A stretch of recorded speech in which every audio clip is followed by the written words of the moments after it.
I start by saying I'm not someone who gets paranoid easily. I work in insurance claims processing. It's not exactly a job that makes you jumpy. But what happened over the course of 3 weeks in March changed how I think about routine and safety. It started small. I was leaving my office building around 5:30 p.m. on a Tuesday. I remember it was raining, one of those cold rains that makes you want to get home fast. I took my usual route, down Maple Street toward the parking garage where I keep my car. Nothing unusual about that walk. I'd done it maybe 1,000 times. But as I was walking, I noticed a man about 30 feet behind me. He was wearing a dark jacket and a baseball cap. I only remember this because he wasn't using an umbrella, and his pace seemed to match mine exactly. I'm aware this might sound like nothing. People walk in the same direction all the time. But something about it registered. He was the only other person on that particular stretch of sidewalk. I walked a little faster. He walked a little faster. I stopped to check my phone, pretending I needed to do something. He stopped too, about 20 feet back, and looked at a storefront window. Then when I started walking again, he did too. I told myself I was being ridiculous. I got to my car, unlocked it, got inside, and locked the doors. I watched in my rearview mirror as the man walked past the garage entrance. I couldn't see his face clearly because of the rain and the hat, but he looked straight ahead as he passed. I waited 5 minutes before pulling out, just to be safe. I didn't think much about it that night. But the next day, Wednesday, I left work at the same time, and he was there again. Same dark jacket, same baseball cap. This time there was no rain, so I could see a bit more. He was maybe in his late 30s, with a blank expression. He stayed about the same distance behind me, far enough that it wouldn't be obvious, close enough that I could always see him if I looked back. When I got to my car, he walked past the garage again, same as before. Now I was starting to feel something. Not quite fear, but awareness. That feeling when you know something is off with a situation, but you can't quite explain why. Thursday, I decided to test something. Instead of walking my normal route, I took a different street entirely. One that would add maybe 2 minutes to my walk, but went in a different direction. I wanted to see if he was just a regular person who happened to live or work in that area, or if he was actually following me. I left my building and took the alternate route. My heart was actually beating faster as I walked. And about 30 seconds later, I heard footsteps behind me. Same pace, same distance. I didn't turn around, but I could hear him. That's when it stopped feeling like paranoia. I walked faster. He walked faster. I was about 4 blocks from my car, and I was genuinely scared now. I started thinking about what I would do if he approached me. I had my keys ready. My phone was in my pocket. There were still some people around. It was early evening, and there was a coffee shop with a lit window about a block ahead of me. I made a decision. I went into the coffee shop. Just walked right in, even though I didn't want coffee. I went to the counter and ordered something, my hands shaking a little. I positioned myself so I could see the window and the street outside. The man walked past the coffee shop. He didn't look in. He just kept walking, the same blank expression, and disappeared down the block. I sat there for 20 minutes, drinking a coffee I didn't want, trying to figure out what to do. Should I call the police? What would I tell them? That a man walked in the same direction as me? That he had a baseball cap? I had nothing. No pictures, no real description beyond general details, nothing. I decided to change my routine. On Friday, I left work at a different time, 4:45 instead of 5:30. I drove home a different way. I didn't see him. For the next week, I mixed things up. Different departure times, different routes home. I'd go to the gym some days or stop at a store, anything to disrupt a pattern. And I didn't see him once. I started to feel relieved. Maybe he had just been a coincidence, or maybe my mind had turned a regular person into something suspicious. But on Friday of the second week, I made the mistake of going back to my normal routine. I left at 5:30. I took my regular route. And I'm not going to lie, I was testing it. I wanted to know if he would show up. He did. Same jacket, same hat, same distance. And this time, something felt different about how he was following me. His pace wasn't just matching mine. He was slightly closer. Closer than the first time. I could see the back of his head clearly. He had dark hair, middle-aged maybe, though I still couldn't see his face. I went to the police station instead of my car. It's only 3 blocks from the parking garage. I walked in and asked to speak to someone. An officer came out and I told him everything. He was polite, but I could tell he didn't think much of it. He said they could do a report, but that nothing had actually happened. No threats, no assault, just someone walking in the same direction. I filed the report anyway. The officer gave me his card and told me to call if anything else happened, or if I felt genuinely threatened. He suggested I consider parking somewhere else or changing my routine, which is what I'd already been doing. For the next 5 days, I didn't see the man. I'd change my routine randomly, sometimes leaving at 4:15, sometimes at 6:00 wah. I parked in a different garage twice, and nothing happened. But that Friday, I got comfortable again. That's what I think happened anyway. I fell into routine because routine is easier than constant vigilance. I left at 5:30. I took my normal route, and he was there, and he was even closer than before. I could hear his footsteps very clearly now. He wasn't trying to hide anymore, if he ever was. I was about a block away from the garage, and I could hear him breathing slightly. I was scared enough that I was considering running or screaming, but something made me think that might escalate things. So I did something different. I stopped. I turned around completely and looked at him. He stopped too, about 15 feet away, and for the first time, I could see his face clearly. He was looking directly at me, with an expression I couldn't read. Not angry. Not threatening exactly. Just focused. Like I was a problem he was trying to solve. "Why are you following me?" I asked.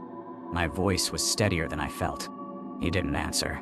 He just looked at me for a few seconds, and then he turned around and walked back the way he came. I stood there for maybe 10 seconds, watching him walk away, before I moved, and I haven't seen him since. That was 2 years ago now. I've never figured out who he was or why he was following me. I filed a second report with the police, but there wasn't much they could do. No crime was committed. Nothing was said or done other than the following itself. But I learned something from it, that there are people in the world who watch other people, and that sometimes they'll stop if you acknowledge them. Not always, but sometimes. I moved my car to a different garage. I still vary my routine, though not as obsessively as I did that month. And I still think about that blank expression sometimes, about what he wanted or what he was planning. But I'm grateful that whatever it was, it stopped when I turned around and looked at him.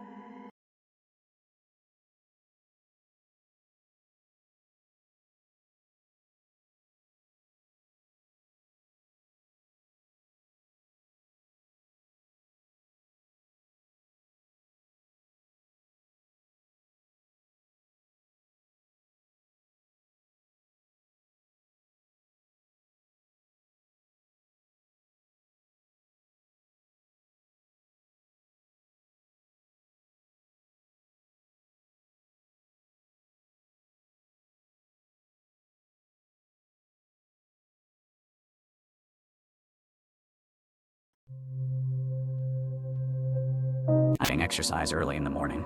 But then I noticed the specifics. He ran the same days I ran. Not occasionally, the exact same days. Monday, Wednesday, Friday. And the distance he covered seemed intentional. He never got closer. He never fell back. He just matched me. I tested it.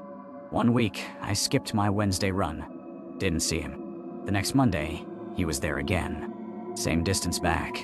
I convinced myself I was being paranoid. People run the same routes. It's a neighborhood. It makes sense. The thing that started bothering me was his appearance, or a lack of distinguishing features. I couldn't actually describe him. Not really. I knew he was a man, tall, wearing dark athletic clothes, but his face was always the right distance away where I couldn't make it out clearly.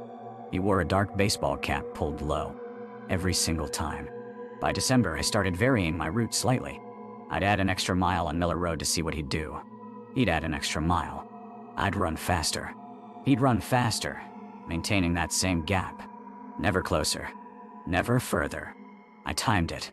The gap was always about 90 to 110 meters. Always. One morning, I decided to confront it directly. I slowed down to let him catch up.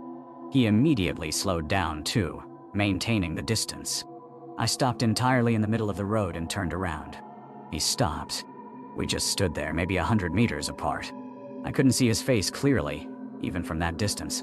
The sun hadn't come up yet. He was just a silhouette with a baseball cap. I yelled something like, "What do you want?" He didn't respond. He just turned around and jogged back the way he came. I didn't see him again that morning. I didn't run for 2 weeks after that. I was nervous, honestly. But I also felt stupid. Maybe I'd imagined how precise the pattern was. Maybe I was misremembering. So I went back out on a Monday morning in early January. He was waiting. Not waiting like he was standing still, but he was on Miller Road running, at the exact point where he usually picked up pace to match me. Like he knew I'd be back. Like he knew the day I'd return. I changed my running schedule completely after that. Different times, different routes, different neighborhoods. Took up the treadmill for a while. When I finally started running outside again, I didn't see him. It's been years now. But here's what I've never been able to explain. On one of those mornings, maybe the third week he was following me, I stopped to tie my shoe on Miller Road. I wasn't paying attention, just kneeling down, fumbling with the laces. When I looked up, he was gone. Not behind me, not slowing down in the distance, just gone. The road was empty in both directions, and there were no side streets, no driveways close enough to cut into. He just vanished. I don't know if he was real. I don't know if he was waiting to get closer or if he was content just following. But I know what I experienced. I know the pattern was there. And I know that when I finally stood my ground, something changed. Something about him wasn't quite right. I haven't run Miller Road since.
On the row behind mine, just visible over the tops of the cars.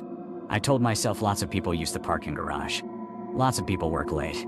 It could be coincidence. But here's the thing about coincidence.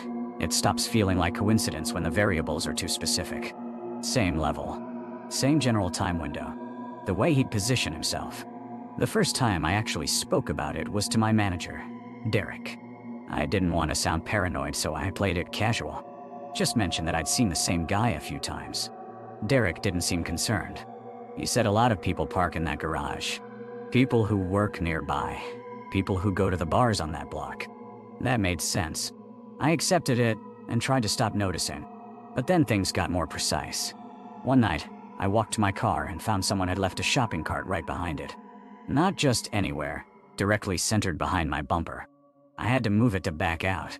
At first, I thought maybe someone was just being careless. But that same week, it happened twice more. Different carts. Same positioning. Then my car got keyed. Not a long, dramatic slash. Just a single line from my rear quarter panel. Maybe 6 inches long. The kind of thing you only notice if you're really looking. I stood there in the garage staring at it, and I felt my stomach drop. Because someone had deliberately touched my car while I wasn't in it. I got my car examined at a body shop. The tech couldn't tell me when it happened, obviously. Could have been the parking garage. Could have been anywhere. That's what he said. But I knew. I knew it was the garage. I knew it was deliberate. I started taking different precautions. I'd get to my car and actually look around before approaching it. I'd vary the time I left work by 15 or 20 minutes. Some nights I'd sit in the employee break room for an extra half hour just to change my arrival time at the garage. But here's what's strange about being followed. You can't maintain high alert forever. Your nervous system doesn't work that way. Adrenaline exhausts you. After a few nights of seeing nothing, of your hypervigilance paying off and finding nothing, you start to relax. You tell yourself you were overreacting. Maybe the cart was just coincidence. Maybe someone keyed a lot of cars in that garage. So I went back to normal. And that's when I saw him again. It was a Thursday. I'd been closing inventory, so I was later than usual. Almost 10:45 when I got to the garage. The level was quieter than normal. I remember walking toward my car and hearing my footsteps echo. And then, about 10 spaces ahead, I saw him. The same man. Brown jacket. He was unlocking a car. A gray sedan. Maybe a year or two older than mine. Finally, I thought. An explanation. He works nearby. He parks here regularly. Mystery solved. He got in his car and started the engine. I got into mine.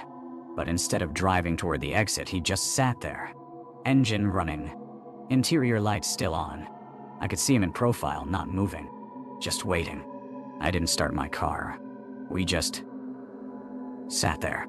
2 cars, maybe 15 spaces apart, both running. And I realized he wasn't looking at his phone. Wasn't adjusting his mirrors. Wasn't doing any of the normal things someone does when they're about to drive. Then his interior light went off.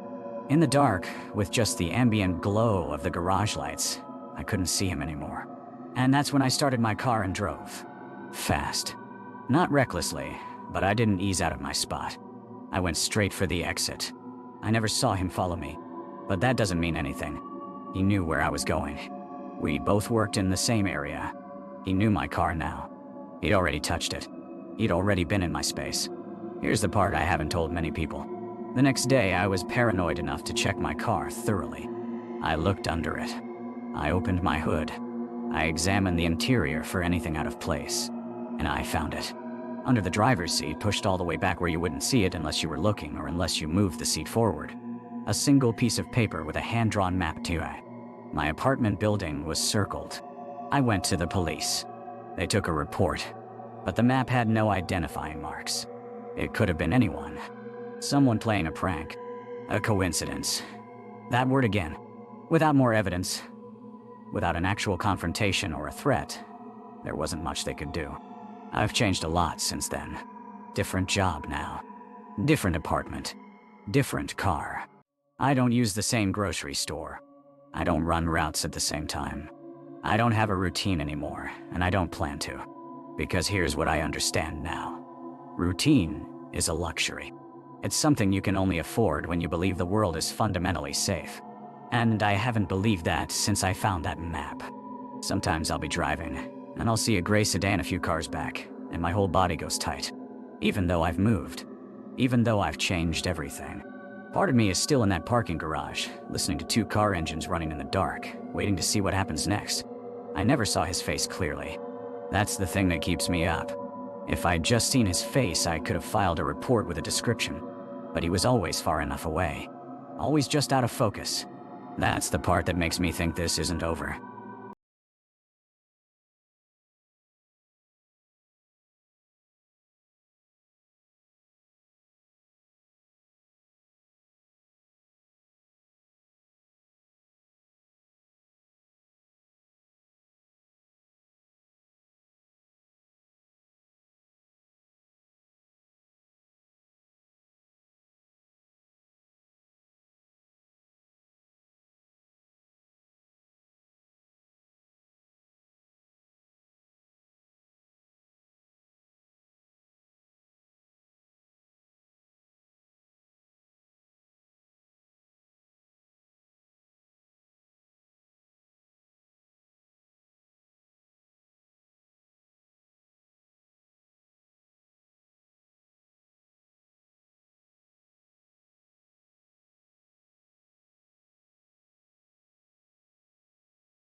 Time. It was probably just coincidence that our schedules overlapped.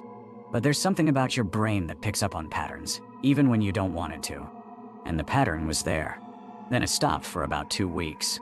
I didn't see her, and I felt relieved. Maybe she'd moved away or changed her routine. I stopped thinking about it. But then I saw her at a different location. I was at a Target about 15 minutes away from my house, in a part of town I don't usually go to. I was grabbing some household supplies on a Saturday morning, a time I never normally shop. And there she was in the aisle next to me, looking at the exact same product I was looking at, a bottle of dish soap. That's when my stomach dropped, because that's when I knew it wasn't coincidence. I left the store immediately and went home. I checked all my locks, which I know sounds dramatic, but I was genuinely scared. I couldn't explain why I was scared. Not really. She hadn't approached me. She hadn't said anything. But there was something in the way she watched people, watched me. That made my skin crawl. I changed my routine entirely. I started going to different stores, different times of day. I varied which days I went shopping. I even started having groceries delivered when I could. For about a month, nothing happened. I thought maybe I'd imagined the whole thing, or made it into something bigger than it actually was. Except I hadn't imagined it. I knew what I'd seen. Then I was at a coffee shop I'd never been to before, about 20 minutes from my house. It was a Thursday afternoon. I was sitting by the window, and I watched her walk past. She didn't stop. She didn't look in. She just walked past slowly, then turned around and walked back the other direction. My hands were shaking. I called the police from inside the coffee shop and reported what was happening. The officer who came out was polite but skeptical. He asked if she'd threatened me, if she'd done anything illegal. She hadn't. He suggested maybe she just frequented the same places I did, that it was probably just bad luck. He didn't seem to understand that bad luck doesn't follow you on purpose. But he took a report at least. After that, I became hyper-aware. Every time I left my house, I was looking over my shoulder. Every face in a crowd, I was checking to see if it was her. It's exhausting, living like that. It's like someone turned up the volume on your fear and you can't find the dial to turn it back down. I saw her twice more over the next 3 weeks. Once at a gas station near my work, and once parked on my street. Just parked there, engine off, sitting in her car for about 20 minutes before she drove away. I filed another police report. This time, they took it more seriously because of the car on my street. An officer came to my house and we went over everything. Where I'd seen her, what she was driving. They said they'd keep an eye on things, but without an actual threat or confrontation, there wasn't much they could do legally. The woman disappeared after that. I haven't seen her in almost 3 years. I don't know if the police talked to her, or if she got spooked knowing that I'd reported her, or if she just moved on to someone else. But here's what I've learned from this. Trust that feeling you get when something is wrong. That instinct isn't paranoia. It's your brain noticing patterns that your conscious mind might not have fully processed yet. Change your routine. Don't feel stupid for being cautious. And document everything. Dates, times, locations, descriptions.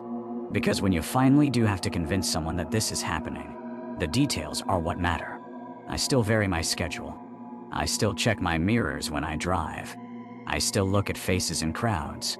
And sometimes, I'll see a woman in a dark jacket from a distance, and my heart will race until I can confirm it's not her. That's the thing about being stalked that nobody really talks about. It doesn't end when the stalking stops. It changes you. It makes you question every coincidence and every stranger. And you never quite get over that.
I moved into a ground floor apartment in late September 2019. It was a decent place. 2 bedrooms, reasonable rent, decent neighborhood, in what I thought was a safe part of the city. The building was older, probably built in the 80s, and it had maybe 40 units spread across 4 floors. I didn't know my neighbors, but that wasn't unusual for me. I kept to myself mostly, worked from home as a freelancer, so I wasn't around people much. About 3 weeks after I moved in, I started noticing sounds from the apartment directly above mine. Nothing alarming at first, just footsteps, but they were consistent. Every evening around 7 p.m. I'd hear them. They'd pace back and forth across what I assumed was the living room, and the pattern never really changed. Pace, pause, pace again. It went on for about an hour most nights, then stopped. I mentioned it to my landlord when I ran into him in the parking lot. He said the tenant upstairs was a quiet guy, kept to himself, no complaints. He didn't seem concerned, so I let it go. Thin walls and older buildings. That was just something you dealt with. Then I started noticing other things. Small things. I'd leave my apartment to go get groceries or run errands, and when I'd come back, my door would be slightly ajar. Not wide open. Just enough that if I wasn't paying attention, I wouldn't notice. But I always locked it. I was careful about that. The first time it happened, I actually checked the lock to see if maybe I hadn't fully engaged it, but it was fine. The second and third times, I started paying closer attention to how I closed it. I never found anything missing. My TV was there, my laptop, my wallet. Everything was exactly as I'd left it. But someone had been inside. I filed a report with the landlord. He sent someone to check the lock. The maintenance guy said there were no signs of forced entry, no scratches around the mechanism. He suggested I might not have locked it fully, or that maybe I was forgetting. I knew that wasn't true, but what was I going to say? That I was certain someone was breaking in when there was no evidence? That's when I started paying attention to the footsteps again. They were still happening at 7 p.m., but now I noticed something else. Sometimes, around 11 at night, I'd hear them again. And they seemed different. Less like normal walking and more like deliberate movement. Like someone was being careful about where they stepped. And they weren't always in the living room. Sometimes they were directly above my bedroom. I bought a small camera and set it up in my living room, angled at my front door. I felt stupid doing it, like I was being paranoid. But I needed to know. For a week, the camera showed nothing. My door stayed locked. I watched the footage every morning, and it was just empty hallway. No one entering, no one going in or out of my apartment. So I relaxed a little. Maybe it had been my fault. Maybe I wasn't locking the door properly and had just forgotten about it. Then one morning, I reviewed the footage and saw something that made my stomach drop. At 2:47 a.m., my door opened. It swung inward, slowly and deliberately. I could see a hand in the frame, just the hand and part of an arm. The person knew where the camera was. They stayed out of frame for the entire 30 seconds my door was open. 30 seconds of just a hand visible, holding my door open, then closing it again. I called the police that morning. The officer who came out was professional but skeptical. He took my camera footage, my report about the previous break-ins, and my statement. He said they'd increase patrols in the area and suggested I file a report with the property management company as well. He didn't tell me explicitly, but the tone of his voice made it clear he didn't think this was a priority. One video of a hand opening a door. No stolen items, no forced entry. It wasn't much to work with. I called my landlord again. This time, I was more direct. I told him someone was entering my apartment. I asked if there was a master key issue, if maybe the previous tenant still had access. He seemed genuinely surprised but said he'd look into it. 3 days later, he called me back. He checked the locks, checked with the previous tenant, reviewed building access logs. Everything checked out. He suggested maybe it was a friend or family member, playing a prank. I told him I lived alone and wouldn't appreciate that joke. But here's the thing that really got to me. After I called the landlord, the footsteps from the apartment above stopped. Just completely stopped. For almost 2 weeks, I heard nothing, and my door wasn't disturbed. I started to wonder if maybe I was overreacting. If maybe the camera footage was a glitch or something I was misinterpreting. The hand I saw, was I sure it wasn't just a shadow? Was I being rational? Then I got the note. It was pushed under my door on a Tuesday morning. Just a small piece of white paper, folded in half. Inside, in neat, careful handwriting, it said, "Stop telling people." That's all it said. No signature, no threat, just those 4 words. I brought that note to the police. I brought it to my landlord. I brought it to the building manager. The police said it could be considered a form of harassment and they'd keep it on file, but without a clear threat, there wasn't much they could do. My landlord looked concerned but said he still had no evidence of anyone breaching the locks. I started researching the building. I looked up the rental listings, checked property records, tried to see if anyone else had reported issues. I found one post on a local community forum from someone who'd lived there 2 years ago. They mentioned missing items, a feeling of being watched in their apartment, and eventually they'd just moved out. They didn't go into detail about what happened, but the post was there. I realized I had a few options, and I didn't like any of them. I could move, which meant uprooting my life over something I couldn't prove was actually happening. I could stay and feel like my home wasn't actually mine. Or I could try to figure out who was doing this. I bought a second camera and installed it in my bedroom, this time hidden, pointing at my bed. The next night, after the camera had been recording for 14 hours, I reviewed the footage. At 1:23 a.m., while I was asleep, someone came into my bedroom. I could see their silhouette in the dark, just standing there at the foot of my bed. They didn't move. They just stood there for approximately 4 minutes, completely still, watching me sleep. Then they left. I didn't sleep for 3 days after I saw that footage. I stayed in hotels, told work I was sick, and tried to figure out what the hell was happening. The person had bypassed my new camera placement somehow, or maybe they knew it was there and didn't care. They wanted me to know. That's what the note meant. Stop telling people. They didn't want this reported. That's when it hit me that whoever this was had been in my apartment enough times to know my routines, to know when I left, when I came back, where I slept. The footsteps above. I don't know if that was even the same person or just a coincidence, but someone had been monitoring me. I didn't go back to that apartment. I got a hotel room. Then I stayed with my sister for a while. Then I found a new place in a different part of the city. I filed a report with the police, brought them the video evidence of someone standing over my bed at night, and they opened an investigation. As far as I know, they never found out who it was. I still don't know how they got in. I never found evidence they had a key, and I never knew why they did it, or what they wanted. The not knowing is the part that still gets to me. Someone was inside my home while I slept. They stood there and watched me, and for weeks, I had no idea. I moved 6 months ago. I'm in a new apartment now on the 3rd floor. I've upgraded my locks, installed a security system, and I'm still a little on edge. I don't leave my windows unlocked. I check my door twice before I go to sleep. Sometimes I wonder where that person is now. If they're still in that building. If they're standing over someone else's bed at night.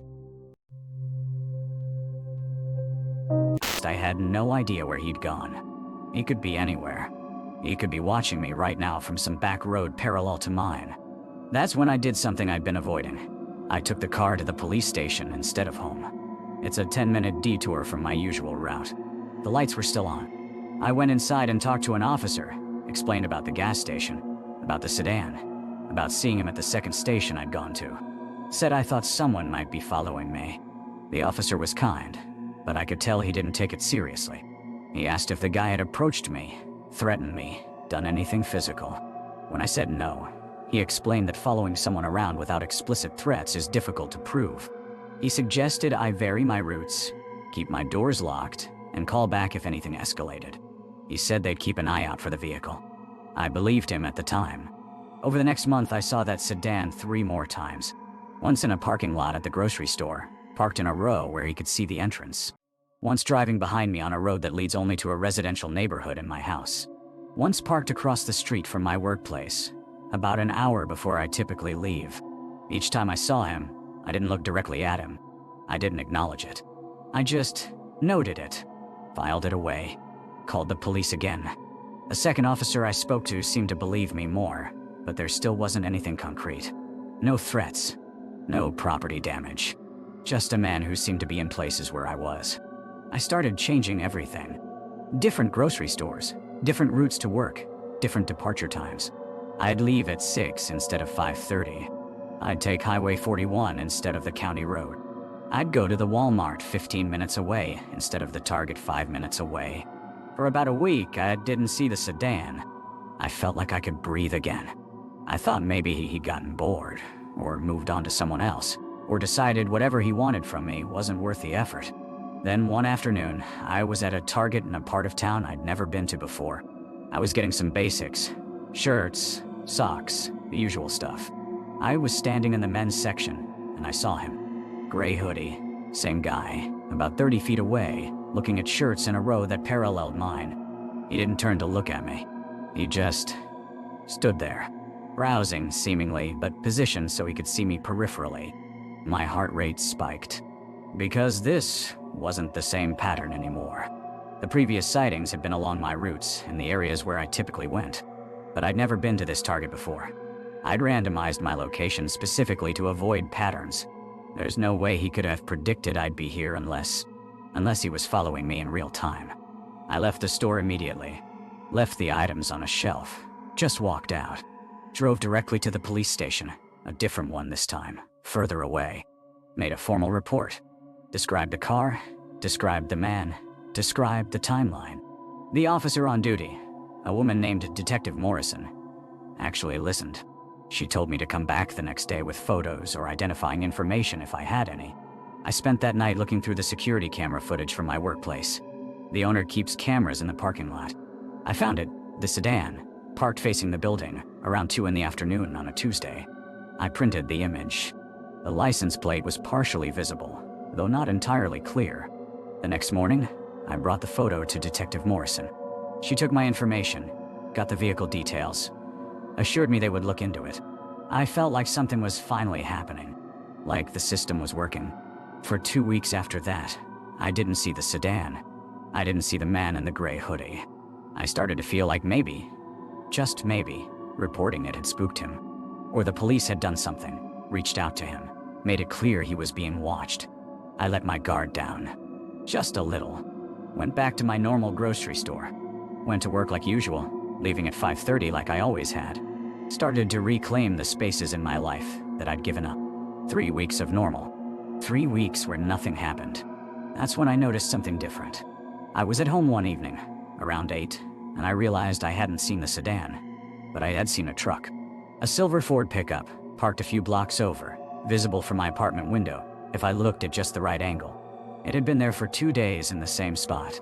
The pattern didn't match anything I'd seen before, so I almost missed it, until I saw the same truck at the grocery store, parked in a spot where the driver could see the entrance if he angled it right. I went back to the police station.